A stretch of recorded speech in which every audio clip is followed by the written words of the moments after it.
que é isso aqui? Me fala. É biscoito, não sei o que é. Só pra eu aprender aqui a minha. Dá um nome. Que isso? Eu também quero. O que isso Dá pra ela, não vai caminhar. Tá caindo aqui? Caiu um pouco, eu já peguei. Falar, tá? Peraí, Adriana. Tá. Vai botar bota uma na mão da Pitanga e uma na mão da Camila. Ah, na mão da Camila. No final.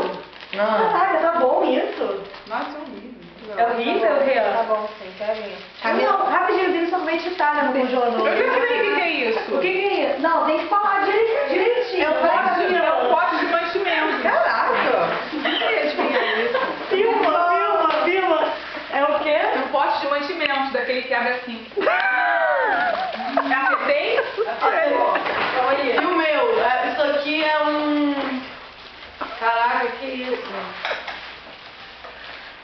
É um negócio de escorrer arroz. A Renata não vai, ela... Cara, que isso? Troca comigo. De frente. O meu é uma luva de boxe.